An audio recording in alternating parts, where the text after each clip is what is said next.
Show you how to easily set up the Burster Digiforce 9307.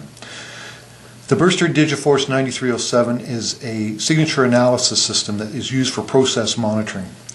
And for today's demonstration, I've got a simulation of a load and displacement measurement. Here's my load cell, here's my displacement sensor, and this is going to simulate a process such as a press force monitoring. So, as an example, as I apply a load, I can see that I've created a signature on my screen, and I'm going to show you how to set that up and how to evaluate that signature to give you a pass-fail criteria. I'm going to zoom in on my system right now so that we'll be able to see the configuration in detail as I'm doing it. As you can see, there's a screen here with the signature on it, a numeric keypad, and some function buttons across the bottom. To start out with, we're going to go into the configuration menu. So I'm going to select F5, which is configuration. My first screen allows me to select which program number I'm going to be working with. In this case, I'm on program number 0. I have up to 32 programs I could work with. When I select configuration again, I have a number of items here. The basic setup menus allow me to change things like IP addresses or baud rates for my serial communication, and to input passwords into the system. Again, I identify what program I'm working with, and I can give it a unique program name. Next, I go to channel settings. When we're doing a signature analysis, we're going to have 1, 2, or 3 inputs that we will use as a source of our signature. This is where we can define what those inputs are, what types of sensors they are, and where they're connected.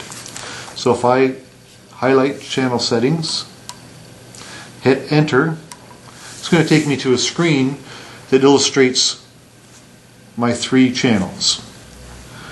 The X channel right now is defined as being plugged into connector number A, which is suitable for it because terminal A is an analog input. My other selections would be A, B, C, and a number of other inputs that I could use. For today's purposes, A is what we'll use.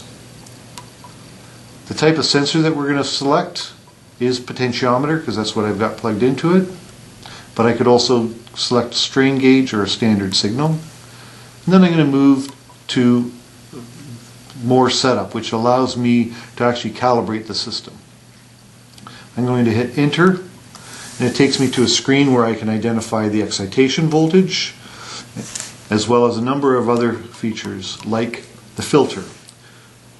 Right now I'm going to leave my filter at 50 Hertz, but I could select filters from 5 Hertz to 400 Hertz to all the way off, and we would maybe select a different filter depending on mechanical noise or electrical noise in the system.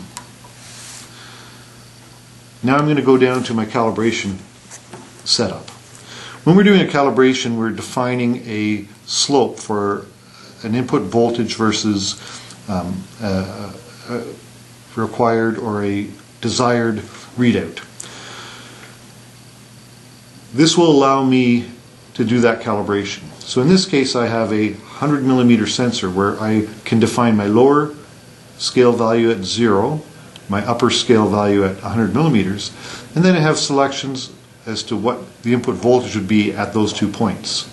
So, for example, if I know that at 0 millimeters my input voltage is 0.2 volts, I can just enter 2.2 volts there.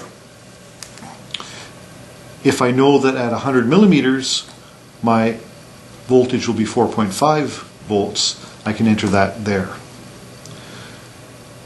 This could be done if you have a data sheet or a calibration sheet where you've got known inputs or known voltages for your sensor.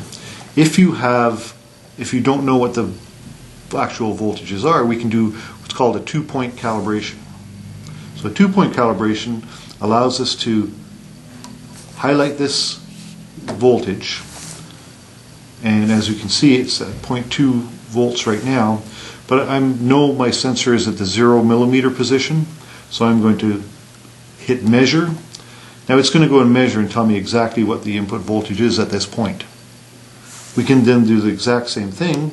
If I move my sensor to its 100 millimeter position, I can select measure, and it'll automatically put that value in. Now my sensor is calibrated using a 2-point calibration. When I go to escape here, I can now go to the next channel, which would be my Y1 channel. In this case, I've selected the B connector because, again, this is going to be an analog input. My type of sensor now, though, is a strain gauge sensor because it's a load cell. If we select more now, we have a number of different options here as well. Again, I'm going to leave my excitation at 5 volts. The sensitivity and the input range are two additional selections that I have when I'm using strain gauge sensors. The sensitivity is typically read off of the calibration sheet for your load cell, and it's going to be typically 1.5 millivolts per volt or 2 millivolts per volt. Whatever that value is on your sensor, we would go to this level, to this position here, and simply enter those numbers. So that would be the sensitivity of your sensor. The input range allows us to zoom in on a lower scale level of the load cell. So for example, if you've got a 10,000 pound load cell and you're only using it in around 4,000 pounds, we can select a smaller input range and optimize the A to D resolution of the system. For this point, I'm going to leave it, and when you're first setting up your system, it's probably a good idea just to leave it as the same range as your sensitivity. Again, we have the ability to select a filter, and again we have the ability to select inputs, scale values and calibration values. Now, with a load cell, you can do a 2-point calibration as we did with the potentiometer by putting a known load on the load cell and teaching it what that value is. But typically a load cell comes with a NIST traceable calibration certificate, and on that calibration certificate it will actually tell you what the input voltage is at the ranges that they're selected.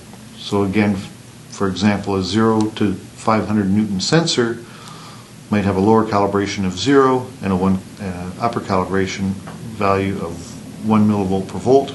Typically it would be a number like 1.376 millivolts per volt. If we put that value in here, 1.376, and hit enter, now the system will be calibrated in engineering units. So now we escape from there, and we've set up the 2 input channels that we're going to be working with today. When we escape again out of this settings screen, it's going to ask me if we want to accept the new settings for this system that we just entered. If we select no, all the calibration that we just did will be lost. If we select yes, then we'll be teaching the unit their new calibration values.